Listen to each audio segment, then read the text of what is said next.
Et ce n'est pas un problème de confiance en soi, ça se joue ailleurs. Derrière les problématiques d'imposture se jouent des problématiques de posture, par définition. Et tant qu'on ne regarde pas ça, eh ben, faire semblant et se lister les qualités et se glorifier de ses réussites en bombant le torse, ben, ça va pas marcher.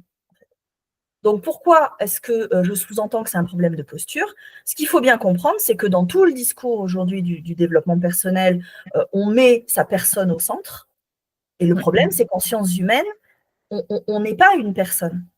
On n'est pas une identité qui doit se révéler pour que les choses se mettent à couler d'elles-mêmes. On est un construit social plus ou moins mal foutu, plus ou moins manquant, qui joue à des jeux sociaux. Et plus tu es au clair avec le genre de jeu auquel tu es en train de jouer, mieux tu te portes.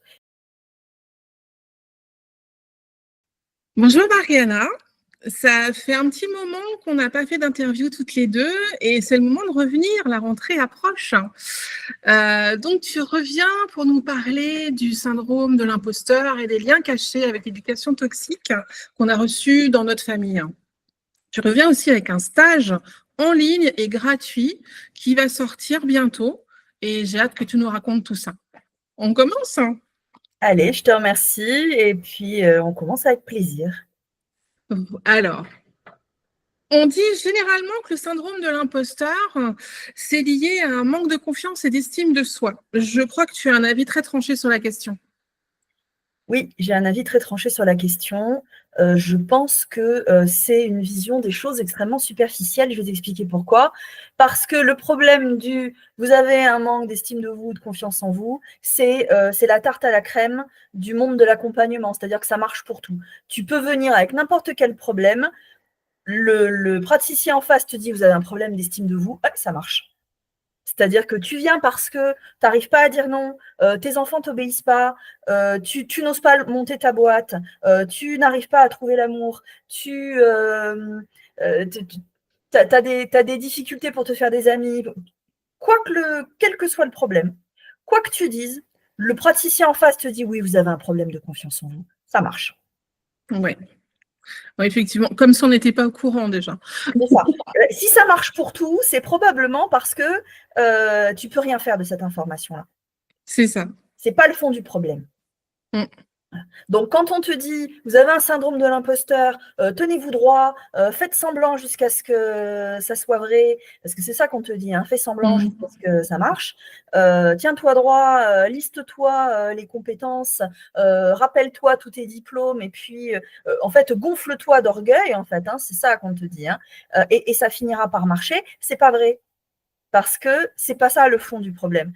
Et c'est pas un problème de confiance en soi, ça se joue ailleurs. Derrière les problématiques d'imposture se jouent des problématiques de posture, par définition. Et tant qu'on regarde pas ça, eh ben, faire semblant et se lister les qualités et se glorifier de ses réussites en bombant le torse, ben, ça va pas marcher. Oui. Et donc, tu dis que le syndrome de l'imposteur, c'est une problématique de posture. Et qu'est-ce que tu entends par là? En fait, tout le discours ambiant nous pousse à être dans le fait de mettre notre identité et notre nombril au centre de tout. Et donc, il faudrait être soi-même.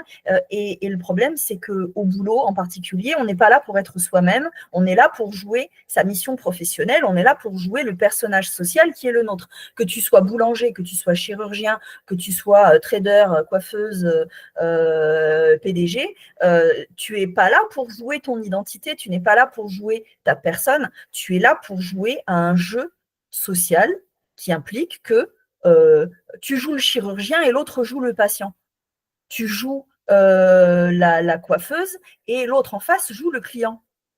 Tu n'es pas là pour être toi. Et plus on te dit que tu dois être toi, et plus tu essaies d'être authentique et moins ça marche parce que c'est pas à ce jeu-là qu'on est en train de jouer. Et donc, derrière des problématiques de posture, derrière le syndrome de l'imposteur, il y a plusieurs types de problèmes de posture. Tu as des gens qui n'ont pas de posture du tout, c'est-à-dire qu'ils viennent en essayant d'être moi partout et ça ne marche pas et tu ne te sens pas bien parce que tu n'es pas là pour jouer à ça.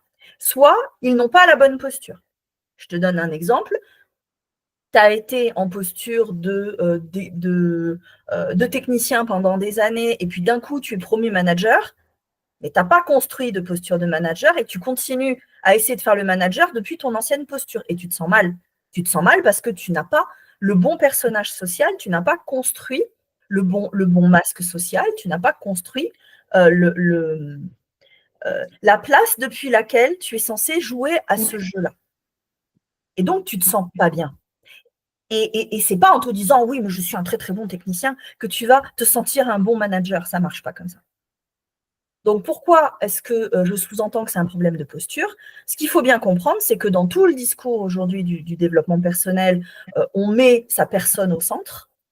Et le problème, c'est qu'en sciences humaines, on n'est pas une personne. On n'est pas une identité qui doit se révéler pour que les choses se mettent à couler d'elles-mêmes. On est un construit social plus ou moins mal foutu, plus ou moins manquant, qui joue à des jeux sociaux.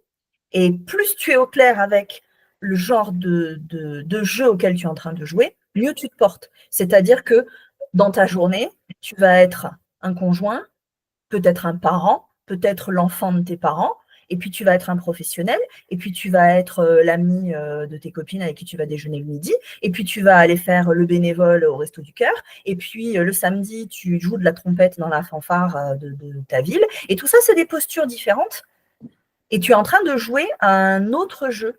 Et tant que tu n'es pas au clair avec ça, déjà, tu te sens un imposteur parce que tu es perpétuellement en train de faire semblant que tu es toi, alors que tu n'es pas là pour ça, ou que tu joues le jeu sans comprendre que tu es censé jouer à un jeu depuis une certaine posture.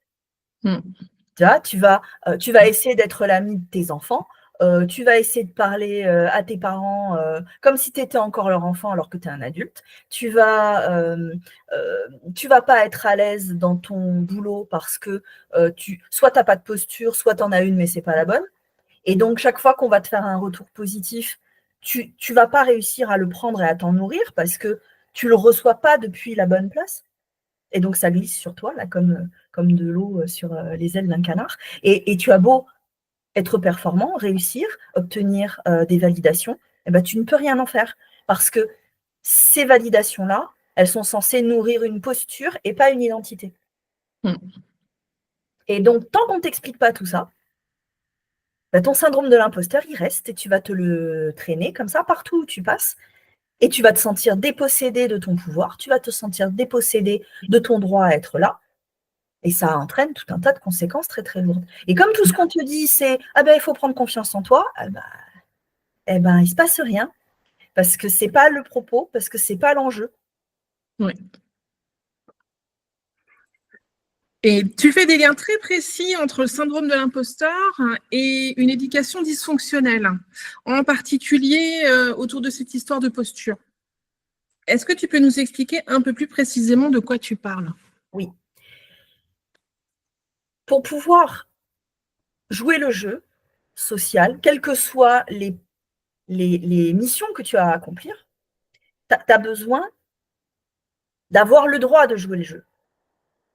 Et ce qui se passe quand tu grandis dans une famille dysfonctionnelle, c'est que, pas forcément le voulant, hein, mais tes parents, ils te demandent de te mettre là où on te dit de te mettre, de dire ce qu'il faut, de te conformer, de ne pas trop exister, de ne pas faire trop de bruit, ou alors de réussir, mais d'après leurs critères à eux. Ce qui fait qu'en fait, tu n'es pas éduqué pour pouvoir avoir toute la latitude nécessaire pour jouer à tous les jeux possibles et le faire en y prenant du plaisir et en ayant le droit de gagner. Tu es prié d'être ce qu'on te dit d'être. Et donc, on t'enferme aussi dans un truc identitaire où soit tu es la fierté de la famille toxique, tu as intérêt à briller, attention, si tu ne brilles plus, tu n'existes plus, soit tu es le vilain petit canard, et de toute façon, quoi que tu fasses, tu es un mauvais, tu es un pas beau, tu es un méchant, donc quoi que tu fasses, tu n'as pas le droit non plus d'aller jouer et d'aller réussir à accomplir quelque chose parce que tu es stigmatisé, le vilain, le méchant, le pas beau. Soit tu es un enfant qui n'a pas de place et de toute façon, on ne te regarde pas. Mais dans tous les cas, quand tu es dans une famille toxique, quand tu grandis dans une famille dysfonctionnelle, peut-être même dans une famille perverse, tu n'as pas le droit, entre guillemets, tu n'as pas le droit d'être un sujet vivant, tu n'as pas le droit d'être un enfant qui expérimente des choses, qui joue à toutes sortes de jeux et qui, un jour, va trouver les jeux où il est très, très bon et où il prend du plaisir. Tu ne peux pas jouer à ça. Donc, comme tu ne peux pas jouer à ça, eh bien, tu as une place à condition de te soumettre. Ce n'est pas une place que tu as choisie, ce n'est pas une place que tu construis, ce n'est pas une place que tu habites. C'est une place attribuée, fixe, tu as intérêt à rester là et de toute façon, tu n'as pas le choix. Tu n'as pas le choix de la façon dont tu es en relation avec les autres. C'est-à-dire que la reconnaissance, soit tu n'y as pas droit, soit tu y as droit à condition de te soumettre et d'être conforme. Et donc, ça veut dire que tu n'es pas légitime en soi. Et pour pouvoir ne pas avoir de syndrome de l'imposteur, tu es quand même censé pouvoir expérimenter ce que c'est d'être légitime et d'être reconnu en dehors de tous les jeux sociaux. Déjà dans ta famille, est-ce que tu as le droit d'être là? Est-ce que tu as une place sans avoir besoin de la payer très cher? Est-ce que tu risques de la perdre dès que tu ne te conformes pas? Est-ce que tu as le droit d'exister dans la relation à l'autre du simple fait d'être là? Et est-ce que tu as le droit d'avoir de l'influence sur ton environnement, c'est-à-dire d'avoir du pouvoir de façon légitime, saine, reconnue, ou est-ce que le pouvoir est concentré chez les parents et toi, t'es rien? Tu as juste le droit d'être là où on te dit de te mettre et de faire ce qu'on te dit de faire. C'est-à-dire que c'est dans la famille qu'on te donne le droit d'avoir une place, qu'on te donne le sentiment d'être légitime ou pas en tant qu'être humain, et c'est dans la famille qu'on te donne le droit de devenir un jour grand, autonome et puissant ou puissante. Si on ne te donne pas ça, eh ben, tu vas ramer au travail. Tu vas ramer parce que tu vas aller rejouer tout ça dans des endroits où on ne va pas forcément te donner les clés. Les gens vont te dire, mais prends confiance en toi. Quand tu es dans un milieu sain, professionnel, on va te dire, mais oui, prends confiance en toi, d'accord, mais si tu n'as pas ces codes-là, si tu n'as pas eu les autorisations pour ça, eh ben ta dynamique de construction de ta légitimité professionnelle, de ton pouvoir professionnel, de ta place professionnelle, ben tout ça, c'est déjà très, très corrompu. Si en plus tu tombes dans un milieu professionnel toxique, alors là, tu es sûr qu'on va venir appuyer là-dessus encore plus fort et tu vas être d'autant plus vulnérable à ça qu'on ne t'a pas transmis les codes et les repères pour pouvoir savoir quand tu es légitime ou pas, quand tu as ta place ou pas, quand l'autre est à sa place ou pas, quand l'autre abuse de son pouvoir ou pas, et où se situe le tien de pouvoir. Si dans ta famille, on ne t'a pas donné ça, tu deviens aussi la victime parfaite. Ouais. Donc oui, il y a un lien très très précis entre syndrome de l'imposteur et ce qu'on t'a transmis dans ta famille. Alors attention, il y a des familles, quand je dis famille toxique, ça va de un peu dysfonctionnel à très très pervers. Ça ne se joue pas pareil quand on est dans une famille extrêmement perverse et quand on est dans une famille où c'est un peu dysfonctionnel. Les choses se jouent différemment, mais les problématiques sont les mêmes. C'est-à-dire que tu vas avoir des problèmes pour être spontané et légitime dans la relation à l'autre sans avoir besoin de faire des choses particulières. Tu vas avoir du mal à habiter ta place et à être autre chose que ce qu'on attend de toi. Et tu vas avoir du mal à exprimer ton propre pouvoir. Et quand tu as un problème avec tout ça, eh ben, tu ne peux pas jouer le jeu et tu te sens un imposteur. D'accord. Et donc, en fait, donc, tout ça, ça se résume à ne pas avoir le droit de changer de posture au sein de la famille quand on parle de l'éducation. Et est-ce que, ou même ensuite au travail, est-ce que quand on n'a pas ce droit-là, est-ce qu'on est condamné d'avance à échouer dans ses projets? Bah, t'es condamné d'avance. Tant que tu ne fais pas le boulot pour changer ça, tu te retrouves pris dans un système de répétition que tu ne comprends pas. C'est-à-dire que tu vas te cacher derrière ton masque social en essayant de faire semblant d'être là, en essayant de faire semblant d'être ce qu'il faut, mais tu n'es jamais spontané. Et donc, tant que tu ne peux pas, tant que tu mobilises ton énergie à faire semblant, bah, c'est de l'énergie en moins pour être créatif. Et donc, bah, tout ce que tu pourrais construire comme relation avec les autres, avec tes collègues, avec tes clients, avec ton patron, avec ton public, bah, tu peux pas le faire parce que tu n'es pas vraiment là, parce que tu te caches.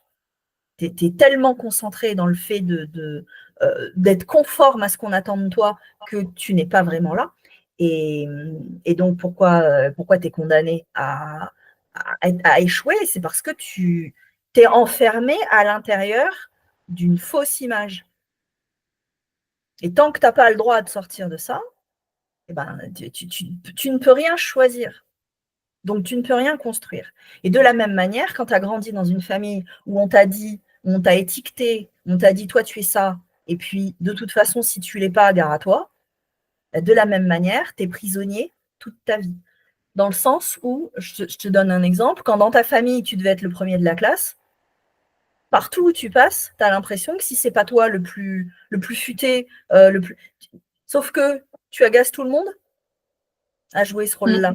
Mais dans ta tête, tu n'as pas le droit d'en sortir. Quand dans ta famille, la seule place que tu avais le droit d'avoir, c'était d'être le petit rigolo qui faisait rire tout le monde, parce que sinon, on ne t'écoute pas, parce qu'on ne t'attendait pas, c'était pas toi l'enfant attendu. Bah, si tu ne le fais pas, ce personnage-là, tu as l'impression que tu n'existes pas. Le problème, c'est qu'on ne peut pas passer toute une vie à jouer à un seul personnage. Et ta vie professionnelle, elle implique de pouvoir bouger, de pouvoir inventer de nouvelles façons de faire. Et quand tu ne peux pas le faire, tu es coupé de ta créativité et donc tu es coupé de la relation à l'autre. Et tu es obligé de rester sans arrêt à la même place. Et comme tu es obligé de rester sans arrêt à la même place, eh ben, tu es très compétent là où ça correspond à ce que tu sais faire. Et dès qu'il faut faire autre chose, ben, tu es coincé. Et tu ne peux plus. Et tu es interdit. Tu es interdit d'avoir du pouvoir ailleurs, puisque tu n'as pas le droit de sortir de cette place-là. D'accord. Voilà. Donc, tous les projets qui impliquent de faire autre chose, de jouer les choses autrement, bah, tu n'y as pas accès. Tu n'y as pas accès parce que ça vient appuyer sur l'illusion que tu as une identité et que tu ne peux pas en sortir. Donc, tous les discours de révèle ton identité, ben, en fait, ça t'enferme encore plus. Parce que au travail, tu n'es pas là pour jouer ton identité, tu es là pour pouvoir jouer à tous les jeux de la Terre. Et parfois, il faut faire le comptable, et parfois, il faut être créatif et trouver des idées, et parfois, il faut aller négocier. Et quand tu es entrepreneur, par exemple, tu es obligé de jouer plein de casquettes différentes. Ouais. Tu ne peux pas dire, moi, dans ma famille, on m'a demandé d'être ça, et donc je peux faire que ça. Et toutes les autres missions, bah, j'y vais pas, parce que j'ai pas droit. Tu ne peux pas mener ton entreprise comme ça. Et sans parler d'être entrepreneur, tu as plein de métiers où il faut pouvoir jouer plein de casquettes différentes, plein de postures différentes à l'intérieur même de ton métier. Je prends souvent l'exemple du chirurgien. Quand tu es chirurgien, tu dois former des jeunes recrues, donc tu as une casquette de prof. Tu dois aller transmettre ton savoir à l'université, donc tu es aussi prof, mais pas de la même manière. Tu dois t'écrire des bouquins, tu continues de te former en permanence, donc tu es toujours un étudiant aussi. Et puis, tu vas opérer des gens, et puis tu vas manager ton équipe quand tu es chef de service. Et tout ça, c'est des postures différentes à l'intérieur d'un même métier. Et si tu n'es pas capable d'aller jouer tout ça, bah, tu es coupé de ton pouvoir professionnel, tu te sens un imposteur. Tu es peut-être un bon chirurgien, mais tu te sens quand même un imposteur parce qu'il y a plein de jeux professionnels, de jeux sociaux et de postures de travail que tu ne peux pas adopter et que tu ne peux pas assumer en y exprimant tout ton pouvoir et toute ta créativité. Ouais. Oui, donc en fait, quand dans le développement perso, on te dit d'aller chercher ton identité, c'est comme si on voulait te plaquer un masque unique sur toi, quoi, en fait. Et qui peut rappeler toutes les notions de faux self. Quand on te dit tu vas trouver ta mission de vie. Et c'est quoi ça? C'est quoi si c'est pas une nouvelle cage? Ouais. J'avoue, ça m'a toujours, j'ai toujours perplexe devant cette. J'en sais rien, moi. Et puis, ça voudrait dire qu'il y a quelque chose qui te prédestine. Ouais. Tu es né pour faire fleuriste parce que ta mission de vie, c'est de mettre des fleurs sur tous les événements heureux et malheureux de la vie des autres. Mais alors, avec ça, tu ne vas pas faire ta compta, hein, je te le dis. C'est ça. Pourtant, il faut la faire. Tu ne Oui. vas pas aller négocier un prêt à la banque en te disant ma mission de vie, c'est ça. Ouais. Et donc, c'est faux self, quel est le rapport avec le fait d'avoir une famille toxique?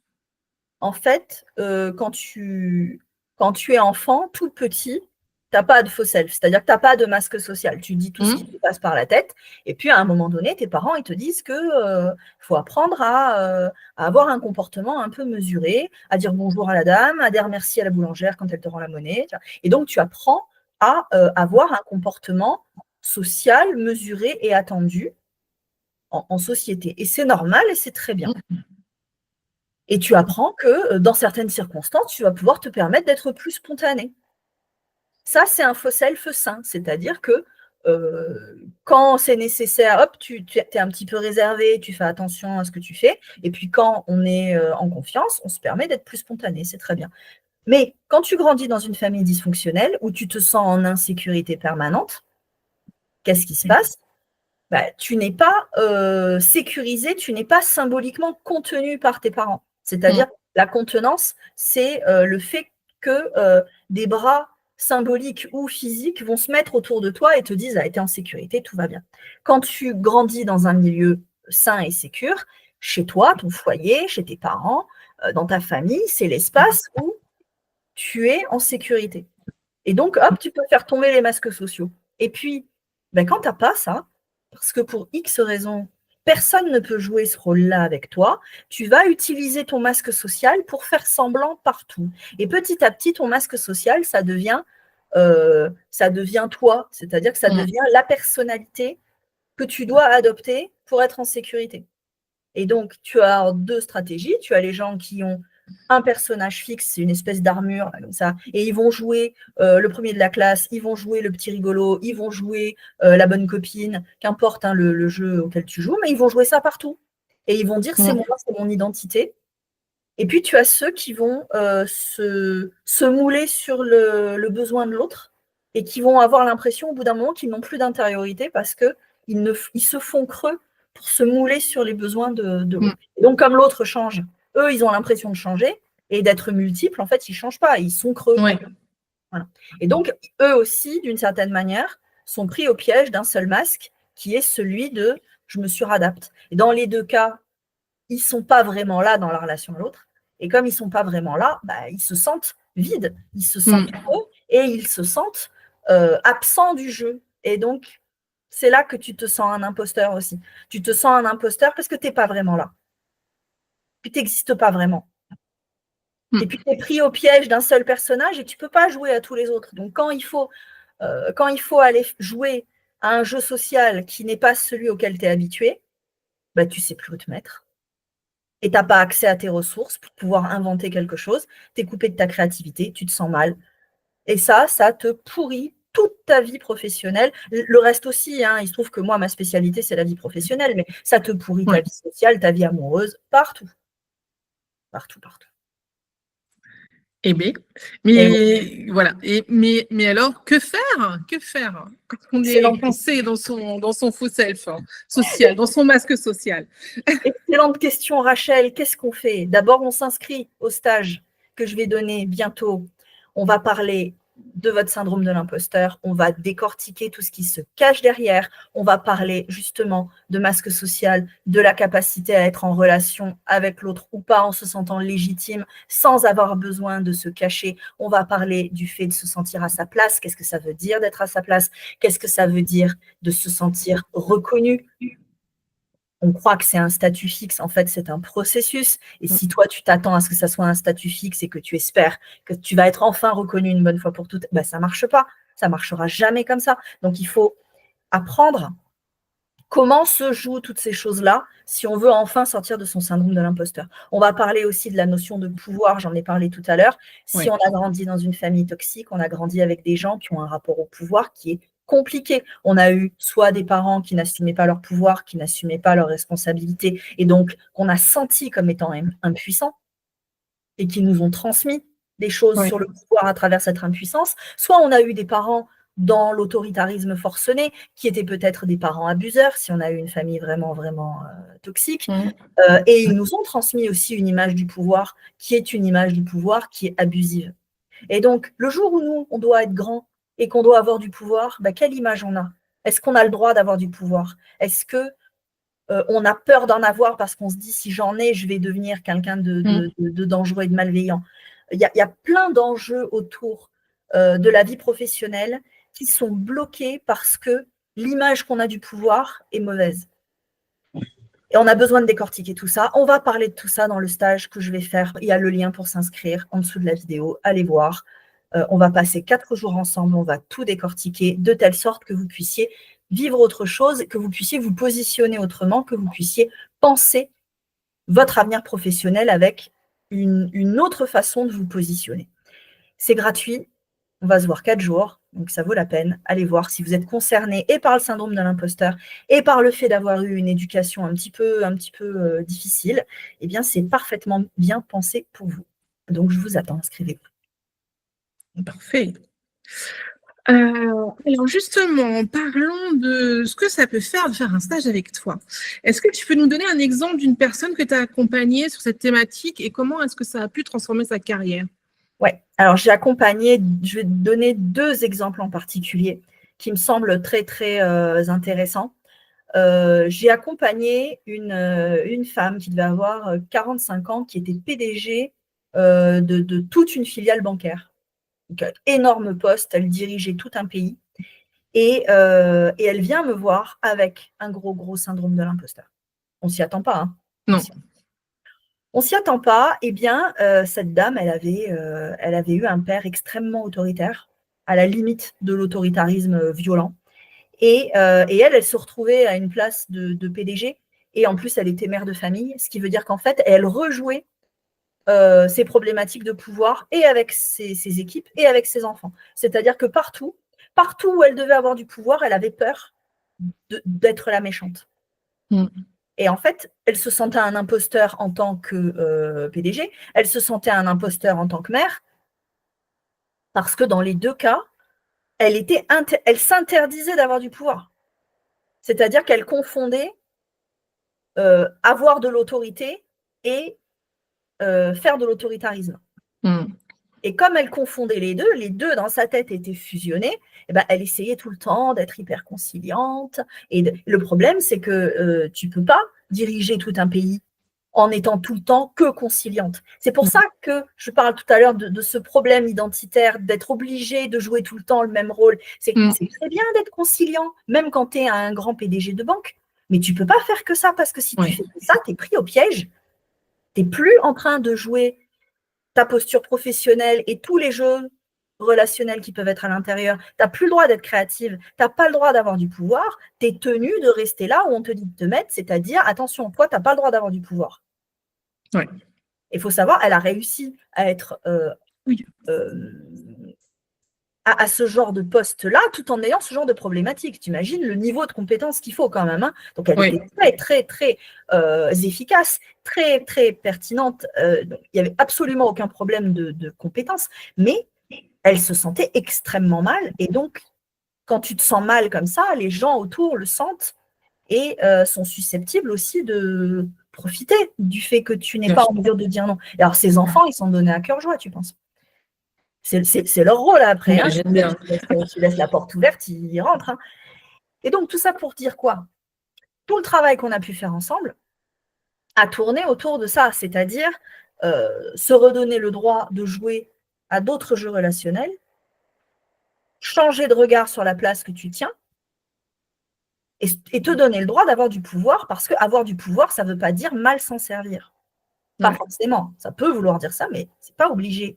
Et donc, il a fallu réapprendre tous les repères qui font que à quel moment tu utilises bien ton pouvoir et à quel moment tu sors de ta place, à quel moment tu es en train de mobiliser ton pouvoir d'une façon qui n'est pas pertinente.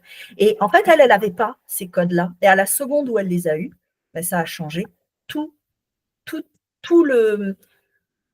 la vision qu'elle avait d'elle-même et toute sa façon d'habiter sa place professionnelle. C'est-à-dire qu'au bout de peut-être pas, 6 mois, je pense qu'on a travaillé ensemble, Et au bout de 6 mois, elle a remanié tout son service, ce qui a un impact derrière sur tout le pays.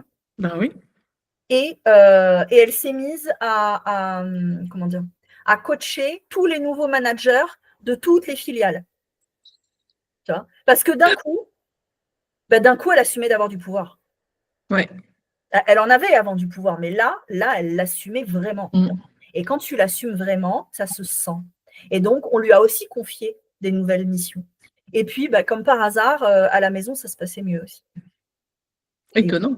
Et oui. Alors ça, c'est le premier exemple que je voudrais te donner. Et puis, j'ai un autre exemple.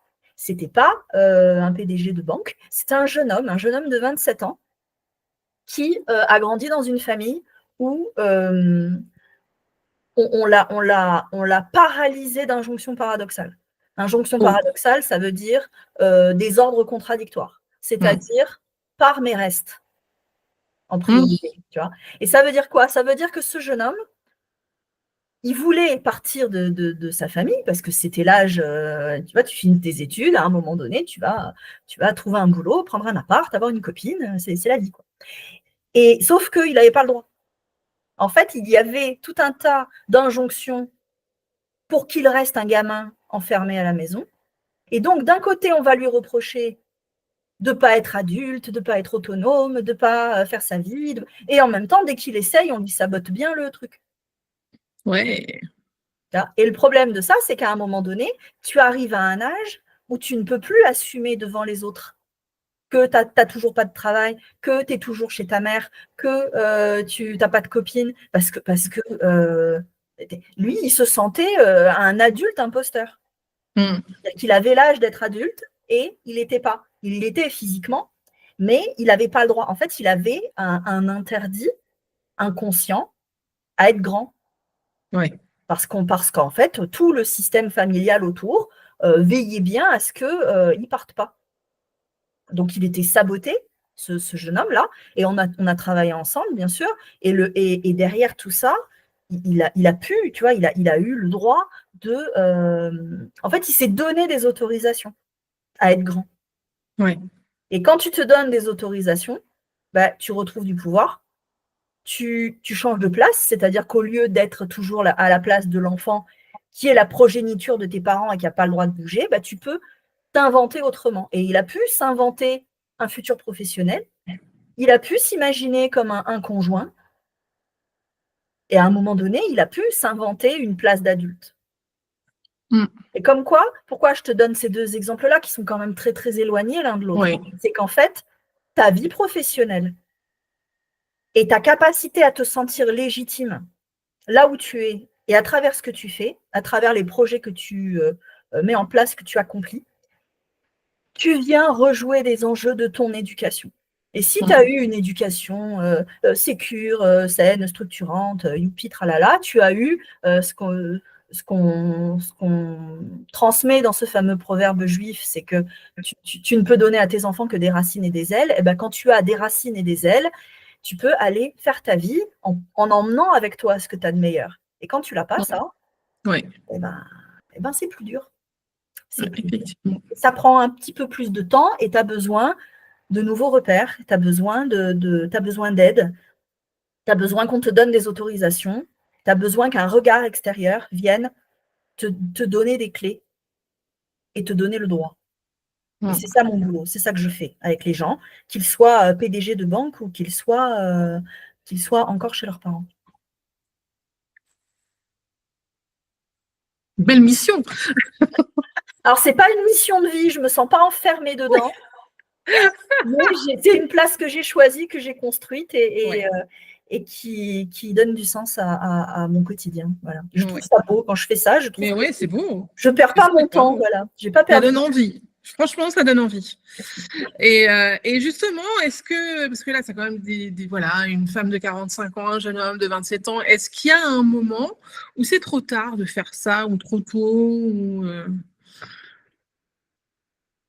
C'est trop tôt quand tu viens d'une famille où il s'est passé des choses tellement terribles que tu es paralysé de souffrance, que tu as des traumas hyper lourds.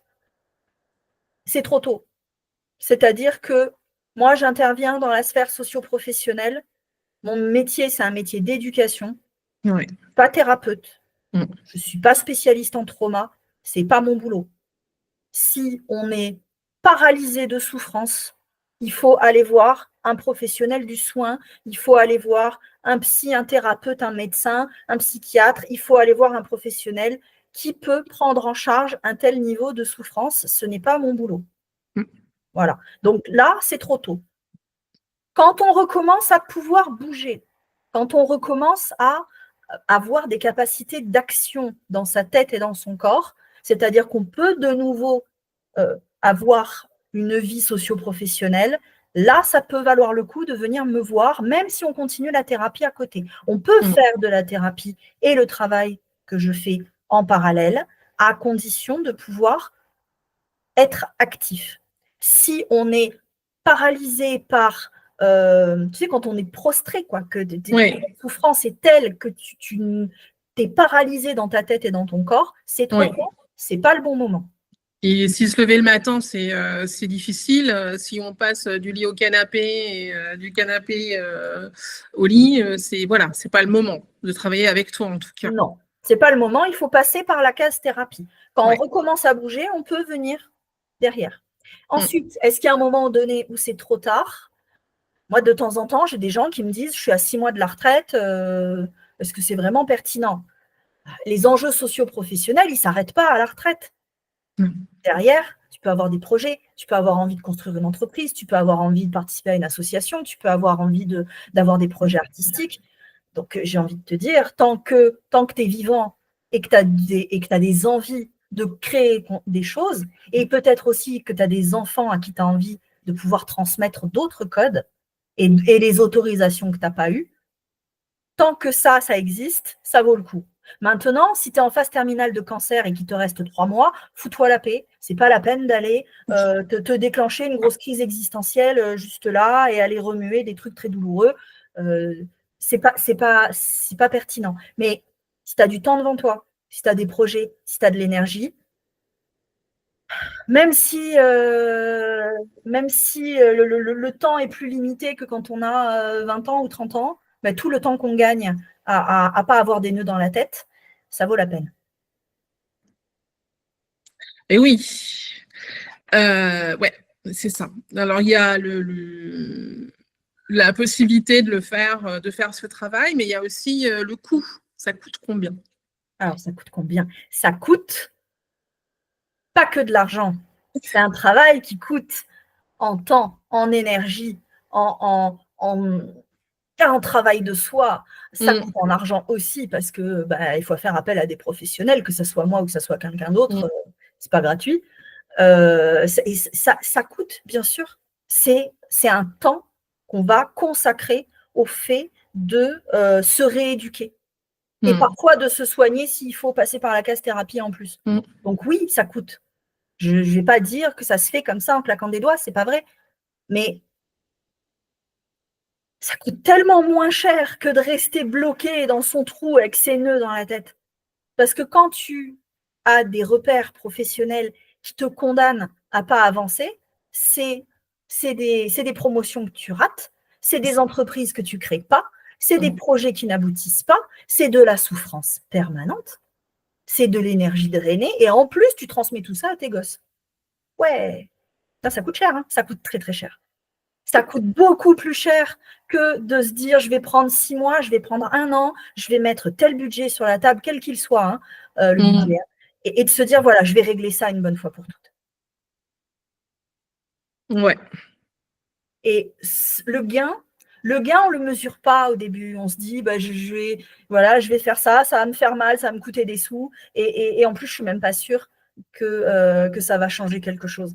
Le gain, tu le vois après. C'est-à-dire que quand tu as enfin le droit d'avoir une vie à toi, quand tu te sens enfin puissant à ta place, et tu te dis, bon ben voilà, ça m'a coûté 1 an de ma vie et mettons 3 000 €. Mais en fait, quand tu regardes avec le recul, tu te dis, mais en fait, on m'aurait demandé 10 000, on m'aurait demandé 20 000, ça aurait valu le coup quand même. Parce que c'est le prix de ta vie quand même, c'est ton temps, c'est ton bien-être, c'est ta capacité à te projeter, à t'accomplir. C'est ton existence, c'est pas seulement ta vie, c'est ton existence que tu joues. Mm. Et là, on rentre dans l'inestimable de ta vie. Alors, si quelqu'un te demande des sommes astronomiques sans diplôme, faut pas y aller. Hein. Il faut pas y aller. Mais ça coûte et c'est normal. Après, il faut être malin, il faut aller voir des gens compétents, bien évidemment. Mais quel que soit le coût, le gain est inestimable. Mm. J'ai envie de te dire, quel que soit l'âge que tu as, si tu peux éviter de transmettre tout ça à tes enfants, le gain, il est exponentiel derrière. Ouais, clairement. Mm. Et qu'est-ce que tu aimerais dire aux gens qui hésitent à se lancer dans une formation comme celle que tu proposes, un accompagnement, et qui se disent ouais, c'est trop difficile, c'est trop coûteux, c'est trop douloureux, je me sens déjà au bout de mes forces. Qu'est-ce que tu peux leur dire? Je leur dirais que de toute façon, ils souffrent. Donc il y a deux options. Soit tu souffres en comprenant pas ce qui t'arrive, et tu es sûr que ça va durer jusqu'à ce que mort s'en suive. Soit tu te dis, je souffre, mais je veux que cette souffrance-là, elle ait du sens. Je veux la mettre au service de mon cheminement. Et si j'avance, bah, au bout d'un moment, j'arriverai bien quelque part. Mm. Quitte à souffrir, autant qu'il se passe quelque chose. Tu vois ce que je veux dire?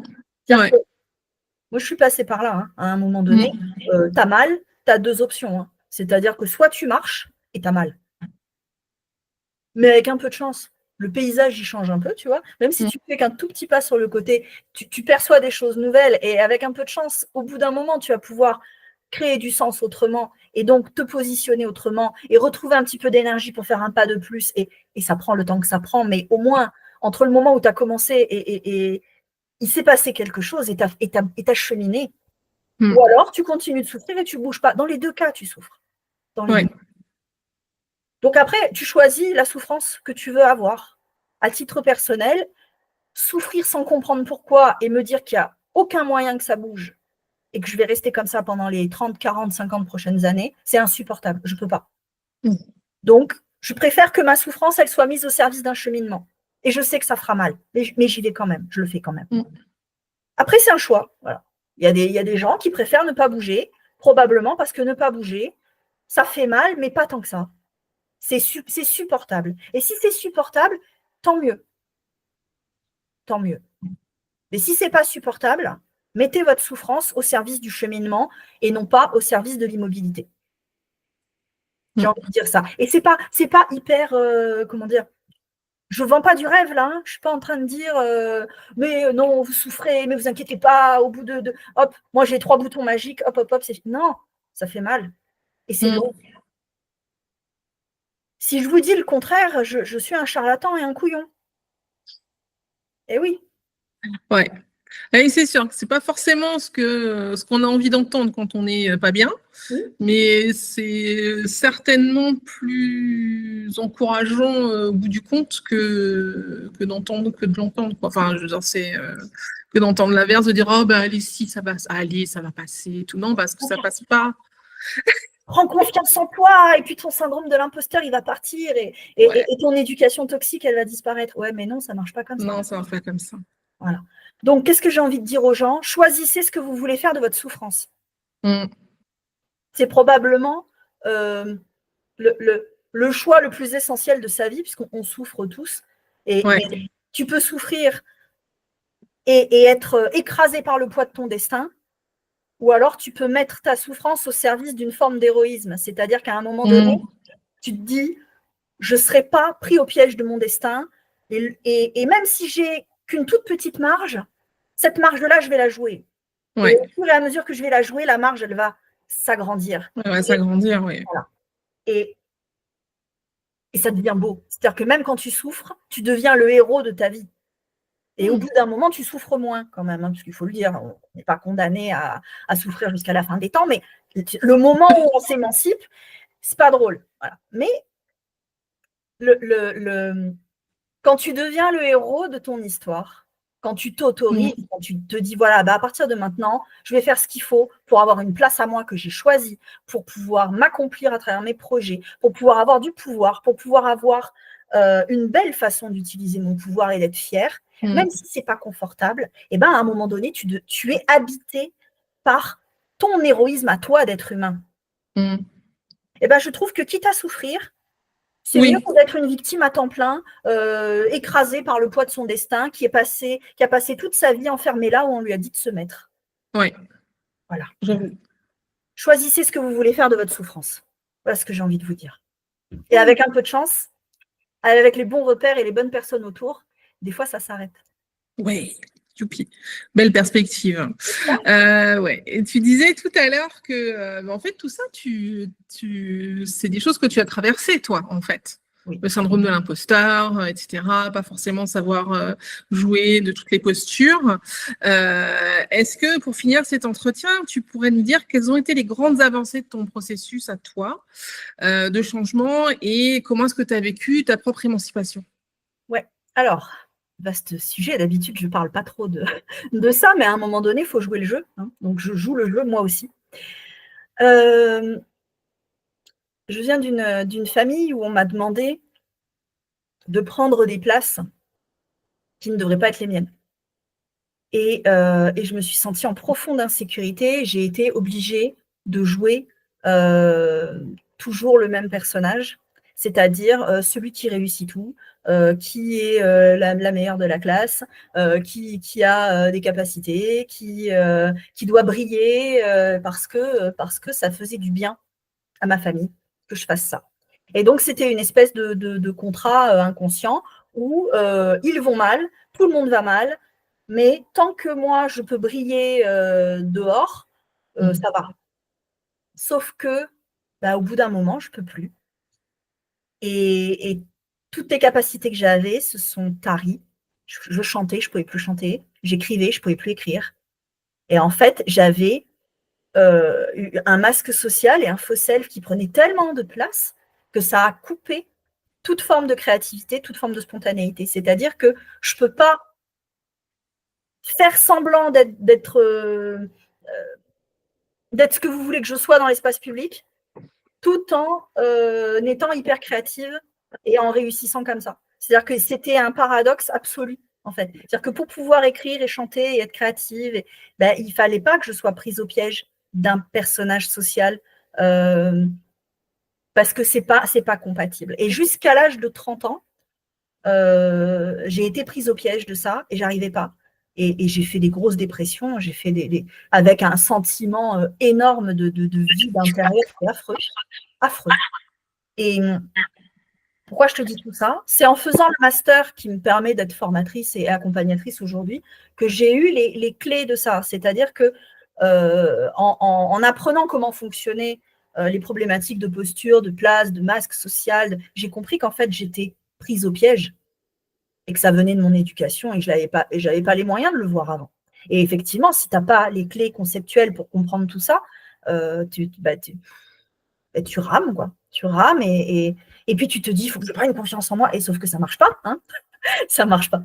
Et pourquoi je te dis tout ça? Donc, c'est en travaillant autour de ces enjeux-là du masque social et de la créativité que j'ai pu sortir du piège dans lequel j'étais. Et comme par hasard, c'est comme ça que j'ai pu me lancer en tant qu'entrepreneuse, c'est-à-dire prendre la parole en public et dire ce que j'avais à dire. Avant, je ne pouvais même plus parler. J'ai pu recommencer à écrire, j'ai recommencé à écrire des articles et à les signer de mon nom. J'arrivais même plus à écrire et à signer, hein, tellement j'étais dissociée de ma posture professionnelle. Et j'ai commencé à mener mon activité comme ça. Donc, pour tous les gens qui sont bloqués dans la création de leur activité, allez voir un petit peu du côté de ces sujets-là parce que ça fait mal. Ça, c'est première grosse émancipation, ça a été ça. Deuxième grosse émancipation, ça a été de sortir de la dette symbolique. C'est-à-dire que quand tu grandis dans une famille un peu compliquée, tu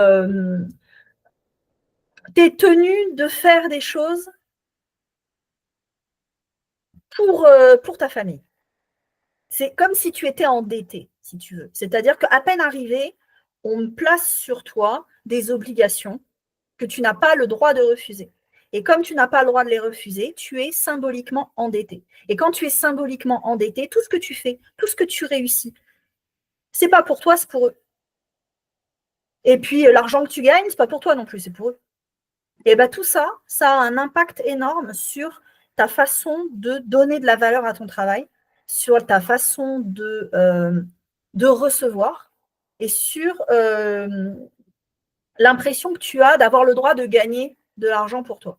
Et moi, quand je me suis libérée de la dette symbolique, d'un coup, mon chiffre d'affaires, il n'a pas été multiplié par 1000, tu vois, mais il a bien été multiplié par 3 ou 4. Ah ouais.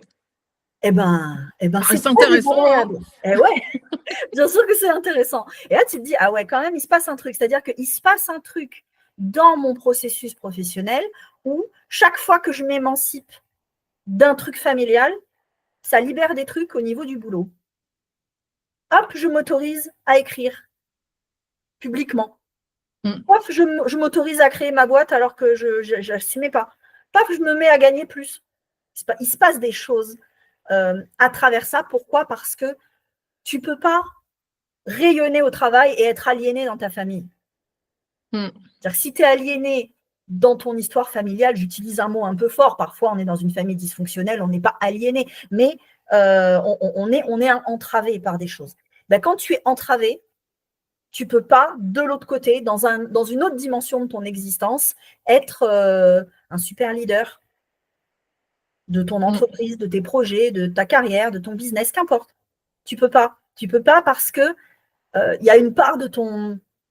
C'est pas de la magie, ce que je suis en train de te dire, mais il y a une part de tes ressources psychiques et de ton énergie qui sont ailleurs, qui sont bloquées, qui n'ont pas le droit de s'exprimer.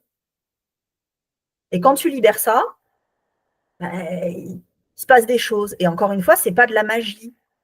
Ça n'a rien à voir. C'est parce que tu as des gens qui te disent je vais te libérer. Non, c'est pas de la magie, c'est de l'émancipation psychique.